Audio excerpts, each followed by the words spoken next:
E aí, tudo bem? Voltamos pra minha casa. Vou te mostrar aqui pra vocês meu quarto. Ó,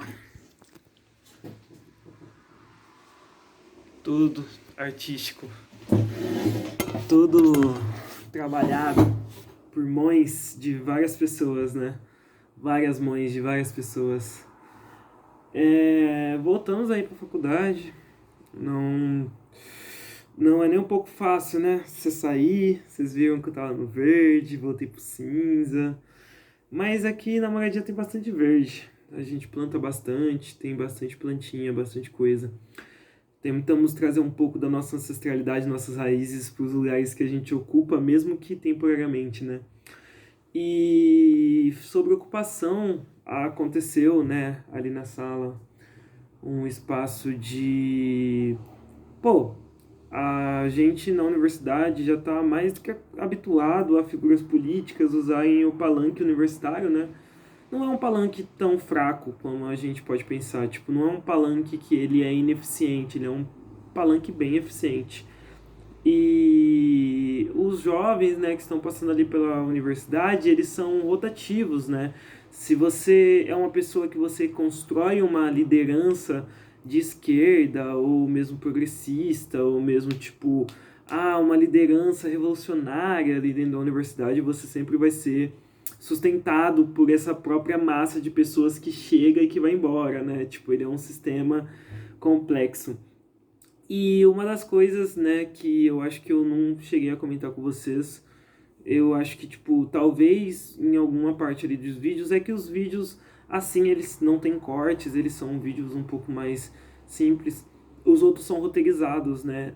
Mas uma coisa que é um fato, né, desde que eu me conheço por gente, eu não sou um homem. E antes de me descobrir trans, antes de me descobrir uma pessoa com um gênero fluido, antes de me descobrir uma pessoa, né, que se enquadra ali em outro espaço de gênero, eu só sabia que eu não era homem. Muitas piadas assim rolavam da minha família mesmo, tipo, a minha mãe falou que ela sempre soube que eu era uma criança especial. O meu pai, ele sempre fez piadas sobre, tipo, minha mãe, ela querer muito uma menina quando eu fui nascer e eu ter nascido eu.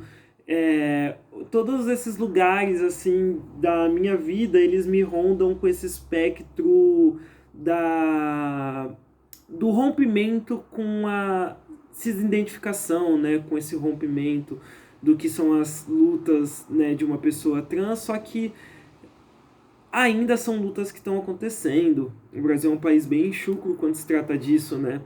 A gente tem bastante problema quando se trata disso e principalmente a gente tem poucos espaços para as pessoas trans. E uma das pautas tocadas, né, que é uma pauta que eu acho que eu estou ouvindo há um tempo ali na Unesp, que é a pauta sobre cotas trans. E nessa pauta de cotas trans, uma dúvida muito evidente que ela surge na minha cabeça é uma dúvida não, né? Eu acho que é uma conclusão mesmo de que eu nunca colocaria uma pessoa nas minhas condições para estar no mesmo lugar que eu ocupo, né? E, como assim? Significa que eu quero a faculdade só para mim, exclusiva minha? Não, não é nem um pouco isso. Eu acho que mora num espaço mais de reconhecimento que as lutas elas são difíceis demais. A Unesp Franca, né, ela é uma Unesp que ela tem lá suas implicações, as suas coisas.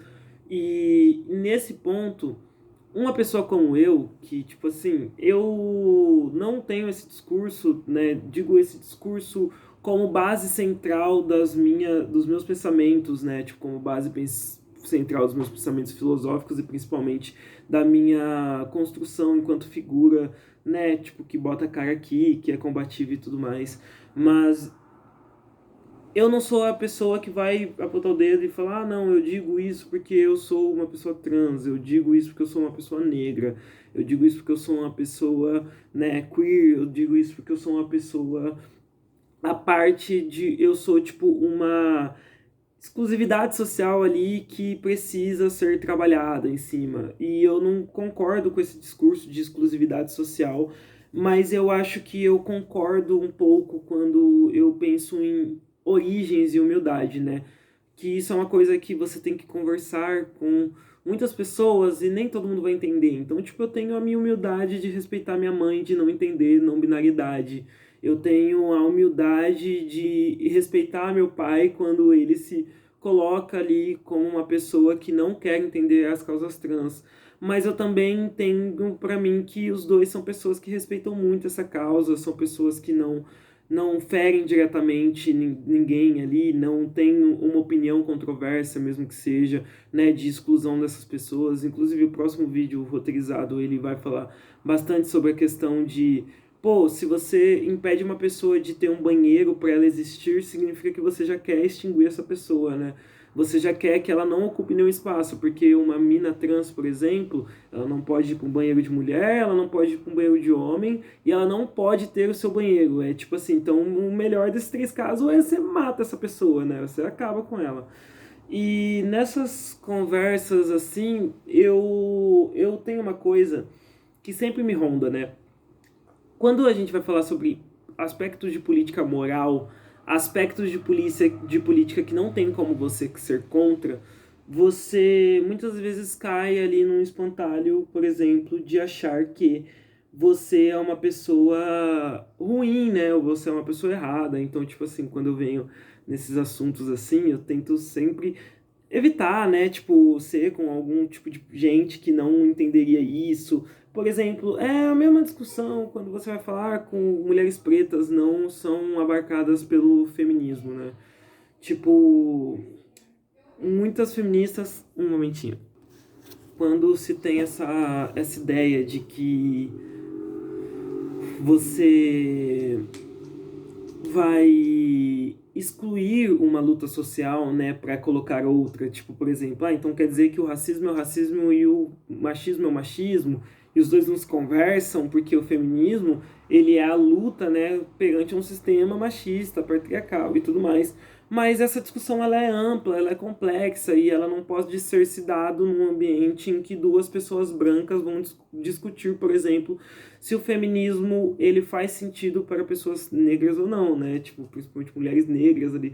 Então, tipo, isso é uma coisa realmente muito sensível. Então, tipo, eu não vou simplesmente vir aqui e falar eu sou contra a cota trans, né? Tipo, isso é uma coisa que eu nunca...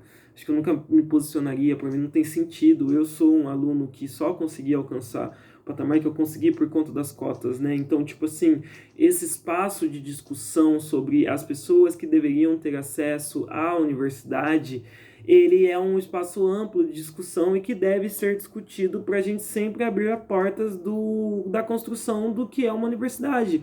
Uma universidade é um espaço de ensino público. Se esse espaço de ensino público ele não abarca a grande maioria de uma população, e aí quando a gente vai falar sobre uma grande maioria de uma população, eu não gosto muito do termo minoria. Eu não acho que as pessoas negras, as pessoas trans, as mulheres ou mesmo as pessoas, né, agêneros, não binários ou qualquer que seja alguma pessoa que pertence a algum grupo social, ela seja categorizada como minoria. Porque para a gente pensar numa minoria, a gente tem que pensar numa maioria. Então, se a maioria é um senso comum, a minoria ela se torna ali defasada. Só que quando a gente para de trabalhar com números e trabalha com pessoas, com seres humanos, a conversa ela fica diferente. Quando a gente fala sobre indivíduo, a gente tem que mudar esse discurso. Porque uma minoria nada mais é do que, em sua maioria, a maior parte da população. É só, tipo assim, quem não é abarcado pelo sistema, ele é considerado uma minoria. E aí é onde eu gostaria de trazer o ponto. As lutas, né, tipo, quando a gente vai falar sobre essa questão de cota trans, elas são justificáveis pelo senso moral de que pessoas trans, elas não têm acesso à universidade, elas evadem muito no ensino médio ali, sem perspectiva de futuro. Só que a gente tem que lembrar, por exemplo, numa categoria social, e isso eu penso na minha formação e na minha criação, sobre as pessoas trans, que elas estão ainda morrendo antes mesmo de conseguir, tá ligado? Chegar em algum patamar de pensar numa universidade. E isso aqui não é aquele discurso de a gente tem que pensar antes de agir, de fazer. Até porque eu acho que essa categoria ela é meio contraditória, ela é meio confusa, ela é um pouco baseada na moral. Só que quando eu vejo as pessoas ali envolvendo deputados, envolvendo pessoas financiadas com verba pública, envolvendo pessoas que não fazem trabalho de base social com pessoas trans, eu digo não fazem trabalho de base social com pessoas trans porque são pessoas muitas das vezes que o discurso ele parte muito do político, ele não parte de uma realidade, ele não parte de uma vivência, ele não parte de uma criação de comunidade de pessoas trans ativamente lutando por isso. Ele parte sobre categorias específicas de pessoas trans. Por exemplo, um trans que é aceito pela família, um trans que está dentro da universidade, uma pessoa trans que ela já tem esse envolvimento ali com o meio acadêmico, com o meio de estudo, meio de pesquisa. Ou seja, uma pessoa trans que ela teria vontade de entrar na universidade. E por que que eu digo isso? Por que que eu construo essa linha de pensamento? Eu acho que é porque eu não sou branco. É muito mais simples, né, cara, quando a gente vai pensar assim. Mas, tipo, nesse pensamento, eu fico realmente pensando uma coisa, e eu vou fazer um paralelo que não é um paralelo justo, né, e eu entendo que não é um paralelo justo, mas é só um paralelo que pra mim faz muito sentido. Eu fui uma pessoa que durante muito tempo da minha vida eu tive essa construção de leitura, de escola, eu terminei o ensino médio, eu tipo tive essa vida toda antes da universidade, né? Tipo, eu tive toda a formação, né, tipo ali dentro de uma escola, eu fazia parte de uma escola de período integral, né? Tudo bem que eu não peguei, foi só no final o período integral, mas eu digo tipo assim, eu consegui permanecer no período integral, mesmo que por alguns meses só, eu consegui permanecer no período integral. Então, a minha predisposição a estar numa universidade, ela era um pouco maior. Só que eu tinha outro fator muito importante. Eu não tinha medo de ir para uma universidade, eu não tinha nada que me prendesse ali a uma universidade. E quando eu vou a uma universidade, eu tenho muito esse espaço meio branco de atuação. Eu posso, tipo, chegar e preencher com o que eu quiser. Esse espaço aberto de atuação, ele pode ser preenchido com o que eu preferir. Mas quando a gente vai pensar, principalmente quando a gente vai pensar sobre educação no Brasil, eu sou uma pessoa negra, eu sou uma pessoa atravessada por vários contrastes sociais. A ideia de eu ir para uma universidade é uma ideia meio que de vitória, mas essa vitória ela só se dá por meio dessa caminhada. Essa vitória ela só vira realmente uma vitória quando ela colhe frutos. E como a gente vive muito imediato, muito no agora, muito no tem que mudar agora, só de eu estar numa universidade já é muito contraponto. Eu sou a segunda pessoa da minha família que tem universidade, inclusive eu sou a primeira de uma universidade pública, e isso é uma coisa, tipo, realmente é uma vitória muito grande. E estando aqui dentro da universidade, você percebe que não é mil flores, o bagulho é tenso, é trash, mano. Eu já passei fome, eu já tive que passar um monte de perreco, já tive que fazer coisas ilícitas pra conseguir, tipo, tá ligado? Ganhar uma movimentação, ganhar uma grana, fazer ali, movimentar. Eu sou essa pessoa impactada por essa condição. Uma pessoa trans também é uma pessoa impactada por essa condição. Porque aqui a gente não tá falando sobre pessoas trans brancas. A gente não tá falando, em sua maioria, quando a gente vai falar sobre transexualidade, a gente não tá falando sobre pessoas que têm o seu entendimento de gênero moldado, né? Tipo, uma mulher trans, que ela descobre uma mulher trans, ela vai tomar os hormônios, fazer as cirurgias que precisa, toda essa questão de imposição do que é um corpo feminino. Quando a gente vai falar sobre pessoas trans, a gente também não pode confundir que as questões sociais elas são um impacto muito maior, né, tipo de uma pessoa trans. Então a minha questão é contra a cota trans? Eu acho que não, né? Tipo, eu acho que eu já superei isso aqui ao longo desse vídeo. Mas a minha questão é um pouco tipo esses vereadores, essas pessoas que têm o dinheiro público envolvido, essas pessoas que têm essas construções de caminho, eles não trabalham para a permanência dos alunos que estão atualmente aqui, né? Tipo, pode sim se ter um trabalho de base, pode ali o movimento estudantil que faz porra nenhuma, sinceramente, inclusive qualquer um que estiver me vendo aí que tiver ingressado numa universidade, se você não pode, não faça parte do movimento estudantil, se você pode, faz, né? Se você não pode, eu digo, se você tem que trabalhar, se você é uma pessoa sócio-vulnerável, se você é negro, não faça. Se você é uma pessoa que pode, você é uma pessoa que está indo na universidade para estudar, você é uma pessoa que gosta da universidade, você gosta de estudar, faz parte do movimento estudantil. Mas na categoria de cotas trans, eu acho que ele é um pouco atropelar Da mesma maneira que a gente vai falar sobre cotas raciais na Unesp. Quando a gente vai falar sobre cotas raciais na Unesp, a gente tem que lembrar que isso foi uma conquista meio recente. E mesmo sendo uma conquista recente, né, 10 anos aí se passaram, a gente não teve efetivamente as construções materiais que garantem essa permanência, né? A gente não tem as construções dessa violência que a gente sofre ativamente. A gente tem, por exemplo, pouquíssimas discussões, eu digo tipo discussões realmente que criam um pensamento crítico e fazem uma área de atuação ali dentro da própria universidade sobre permanência simbólica. A gente fala muito sobre permanência material como se fosse só dar os R$ 800 e deixar a pessoa na vida. E eu conhecendo o movimento que traz a pauta de cotas trans, eu realmente me questiono do como isso seria aplicado e se futuramente isso teria qualificações significativas. Porque existe cota racial, mas o número de pessoas negras ocupando a universidade, ele aumentou porque ele era quase zero. Tipo, se você sai do 0 pro 1, você aumenta muito, tá ligado? Se você sai do 0 pro 1, tá ligado? Tipo, você já aumenta as taxas 100%, né? Se tinha 0 e começou 1, ó, você aumentou 100%. Então, tipo, quando a gente vai falar sobre permanência e sobre ocupar o espaço da universidade, é muito difícil tocar nesses assuntos sobre violências, porque esses assuntos, eles são assuntos que eles implicam no desbalanceio da igualdade de classe, de raça, de gênero, de sexualidade que a universidade ela tenta bancar, né? Tipo, todos nós somos pessoas trans e se entendemos. Acho difícil, né? Tipo, todos nós somos pessoas que falamos a mesma língua, eu acho difícil. Todos nós somos pessoas que vêm para uma cidade e conseguem se manter na cidade. Entende? Tipo, isso é uma coisa que me entristece, na verdade. Tipo, não é uma coisa que contra as cotas trans, né? Tipo, eu digo, tipo, num ponto um pouco mais de sensibilidade, né?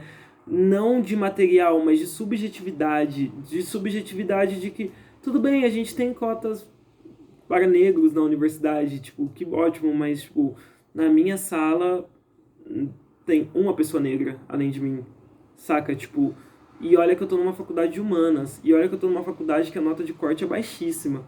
Olha que eu tô numa faculdade em que as pessoas, elas deveriam ter interesse de cursar simplesmente pela capacidade dessa faculdade, mas não existe. A gente pode ter a melhor faculdade da América Latina, a marginalidade da educação ela ainda existe, ela ainda é constante, ela ainda é presente. E se fosse uma luta feita em pé de igualdade, porque novamente aqui, não estou sendo contra as cotas trans. E eu também não estou em nenhum momento dizendo que elas são um tiro no escuro ou algo ruim. Eu só estou dizendo que, tipo, se movimentar para realizar esse tipo de processo, esse tipo de construção, é um pouco. É um pouco triste. Porque, por exemplo, você literalmente está falando sobre abrir as portas de entrada para pessoas trans ocuparem a universidade, só que a permanência, a cesta básica, a aceitação dessa pessoa dentro da universidade, as discussões raciais, as discussões acerca de gênero, impedir que essa pessoa seja morta dentro de uma universidade, todas essas coisas elas são passadas para atuação. E aí é onde pode vir uma crítica minha, que eu acho que essa atuação ela é muito eleitoreira, né? Ela é muito para se vender, para vender o próprio peixe, para você chegar lá e falar, ó, eu sou a pessoa em que você tem que votar porque eu consegui aprovar um projeto de lei de cotas trans. E nessa atividade, abrir outros cabides de emprego, né? Tipo, não, beleza, as cotas trans, vamos fazer uma bancada de heteroidentificação. A bancada de heteroidentificação, eu não sei se bancada de heteroidentificação se complementa para pessoas trans, mas enfim. Então vamos pegar pessoas trans para fazer isso, mas quais pessoas trans? As pessoas trans que estão aqui nesse movimento, as pessoas trans brancas, as pessoas trans... Porque é assim que acontece, tipo, eu infelizmente, mano, Tipo, isso é uma coisa que é uma discussão muito ativa dentro da universidade. Até um pouco, tipo, vou pegar uma discussão besta aqui, moral, e que eu não concordo com essa discussão, normalmente eu fujo dela, mas é sobre a questão da Erika Hilton, por exemplo, de que é uma pessoa, é uma mulher trans ali representando todos os interesses de mulheres trans negras.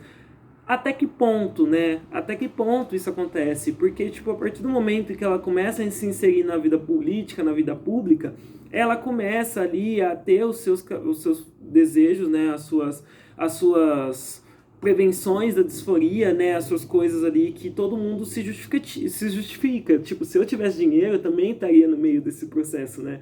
E é justamente isso, esse é o ponto. Tipo, não é tirando a capacidade da Erika Hilton, mas, por exemplo, quando uma pessoa que é uma pessoa que não está na mesma categoria de gênero, que é uma travesti, por exemplo, olha para Erika Hilton como um rompimento do que é ser uma mulher trans, de uma pessoa que se rende a um modelo estrutural de o que é uma beleza, né? De o que é uma mulher, o que são as características de uma mulher, são coisas muito justificáveis e que devem ser discutidas. Eu não acredito numa realidade material concisa e verdadeira e absoluta.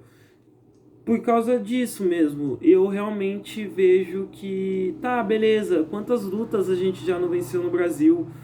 A gente já teve várias lutas que a gente saiu vitorioso, várias e várias e várias. 13º, tipo, tá ligado? As escalas 6 por 1 a gente tá conseguindo agora. A questão do fim da escravização, a gente teve as lutas sobre as diretas já, a gente teve a luta por escola pública. Só que, ao longo prazo, você vê como isso vai se defasando.